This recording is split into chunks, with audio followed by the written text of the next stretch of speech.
Persepsi jahat dan kotor dicipta di sebalik isu stalking. Siasatan Polis Diraja Malaysia PDRM berhubung kebiadaban penjualan stalking berkalimah Allah kini bertumpu kepada vendor atau pengedar produk berkenaan ke pasaran. Timbalan Menteri Dalam Negeri Datuk Seri Dr. Syamsul Anwar Nasarah memberitahu di Dewan Rakyat bahawa satu kertas siasatan telah dibuka di bawah Seksyen 298A Kanun Keseksaan dan Seksyen 233 Akta Komunikasi dan Multimedia 1998. Syamsul berkata siasatan akan tetap diteruskan bagi menyiasat dan mendakwa pihak terbabit khususnya yang mengedar dan menjual produk itu walaupun permohonan maaf sudah dibuat KK Supermart dan Superstores-nya Berhad KK Supermart 16 Mac lalu. Pengasas KK Supermart Datuk Seri Dr. KK Chai dalam sidang media ini menyatakan pengurusan produk itu dibuat sepenuhnya oleh pembekal menerusi sistem sewaan tempat dalam premis kedai serbanika terbabit tanpa pemantauan pekerja pihaknya.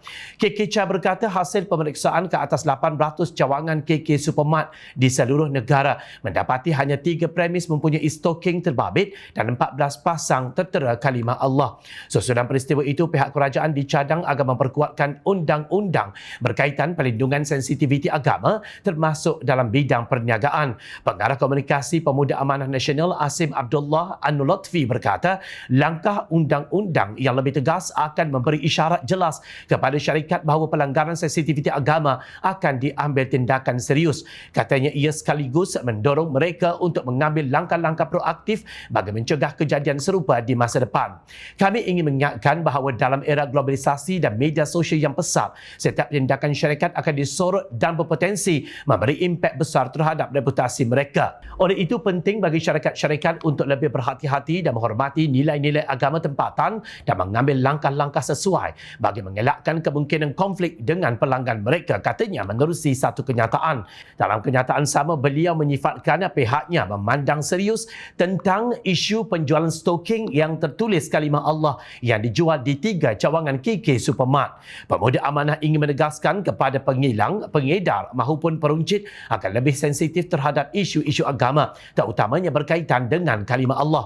Hal ini penting dalam mengekalkan keharmonian agama di negara ini.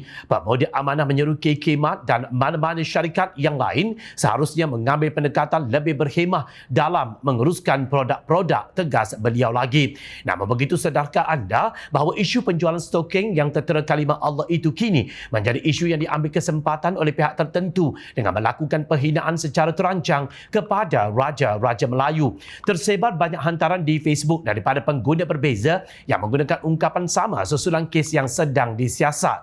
Bila jadi isu KK Mart ini, baru aku sedar kat Malaysia ini hina raja atau sultan lebih sensitif di mata pemimpin berbanding hina Allah dan Islam, ya, kata kenyataan biadab itu. Ungkapan tersebut dikenal pasti muncul dalam sejumlah akaun pengguna Facebook dengan sedikit perubahan pada beberapa perkataan tertentu.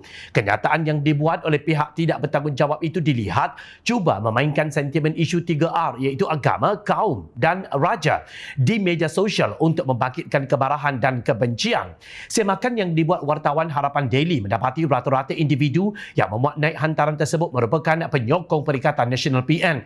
Malah ada individu yang memegang jawatan dalam Pemuda PAS dan pengarah penaziran Sekolah Rendah Integrasi Teras Islam Seriti Malaysia, kendalian sayap Pemuda Parti Pembangkang itu. Namun, terdapat individu yang dilihat memadam hantaran yang dilihat menghasut dan menyemai kebencian kepada kerajaan Madani itu. Justru adalah wajar pihak berkuasa mengambil inisiatif segera bagi memastikan kenyataan-kenyataan yang dikeluarkan oleh puak penunggang agama dan penghasut seperti ini dihentikan segera. Memainkan isu dan sentimen agama merupakan kemahiran mereka yang dikenal pasti sejak dahulu bagi memperlihatkan kelemahan kerajaan.